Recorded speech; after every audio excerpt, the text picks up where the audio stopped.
You might not realize it, but your car says more about you than you think. It's not just a machine, it's an extension of your identity, sometimes even a member of your family. Some people treat their cars better than themselves, or even their loved ones. But have you ever wondered if the type of car you drive could get you into serious trouble? Could owning the wrong car actually put your life at risk? It sounds crazy, right? But history has shown that it's not just a theory. People have literally died because of the cars they drove. In this video, we're diving into the birth of the car cult. We'll uncover how car companies literally shot their workers and how the workers fought back by smashing factories. We'll talk about how one Ford employee's trip to the USSR changed the course of automotive history, and we'll explore just how far people will go when the empire built on cars begins to crumble. This is the explosive story of Detroit, the most important city in automotive history. Let's begin. Before Detroit was the Motor City, before Ford was a household name, before cars defined culture, there was a dream. It's the end of the 19th century. America is booming with invention. Steam gives way to gasoline, and in the middle of it all stands a man, Henry Ford. In 1896, he builds his first car, the quadricycle. It's clunky, awkward, barely functional, but it moves, and that's all it needs to do. By 1903, the Ford Motor Company is born, and in 1908, the world changes. The Model T hits the market. It's cheap, durable, mass-producible, a car for the everyman, not just a vehicle, a revolution. Suddenly, Americans don't need to live near train stations or factories. They can move, roam, explore. Mobility becomes freedom.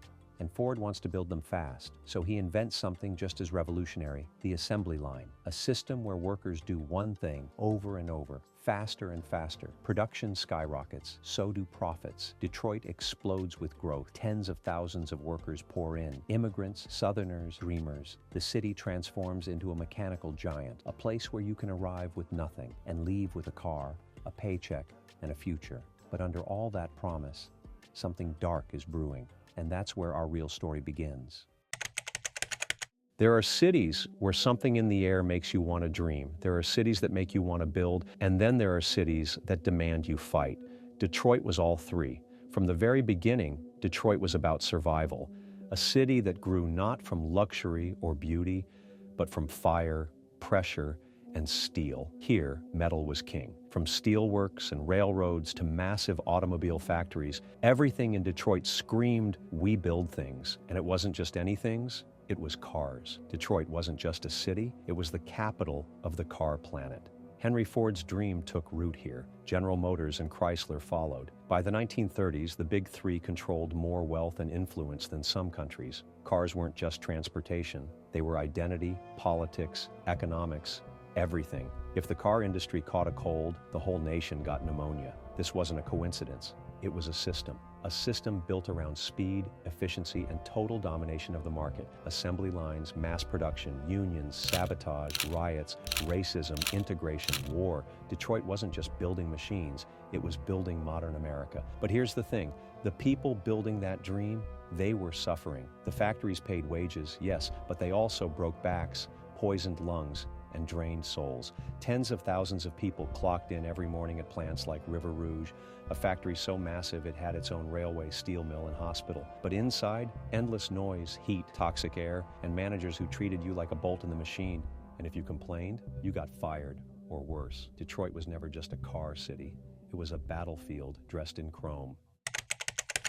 By the mid-1930s, the workers had had enough. They were tired of being treated like disposable tools, tired of coughing up blood, tired of watching friends collapse on the line, and no one stopping the conveyor belt. Something had to break, and it did, in the form of a sit-down strike. In 1936, at a General Motors plant in Flint, Michigan, workers decided they weren't just going to walk out. They were going to sit down inside. They occupied the factory, slept on the floor, controlled the machinery, ate, organized, held meetings, all while production was frozen. It was radical, it was dangerous, and it worked. The strike lasted 44 days. Police tried to evict them. Courts tried to scare them. GM tried to wait them out, but the workers held, and eventually they won. It was a turning point. For the first time, one of the big three had to recognize a labor union. And after Flint, it spread like wildfire. Ford, Chrysler, more strikes, more wins, more organizing. Suddenly, the auto workers had real power, not just as individual, but as a force.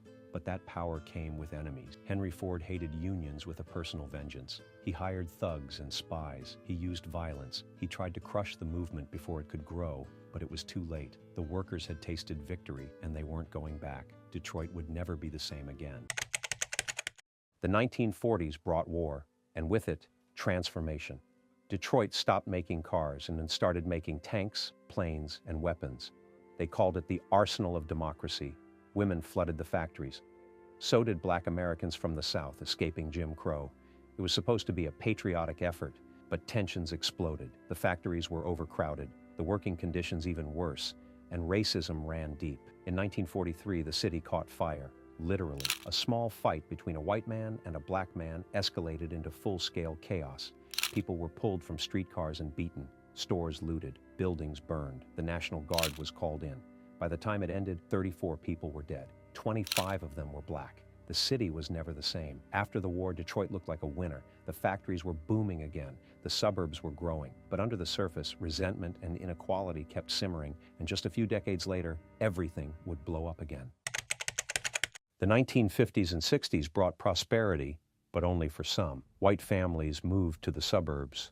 Black families were left behind. Highways were built right through black neighborhoods, destroying homes and businesses. Police violence increased. Housing discrimination kept communities segregated. The city was divided by race, by class, by opportunity. Factories began to automate. Then they began to close. Detroit lost jobs, lost tax revenue, lost trust. And then came 1967.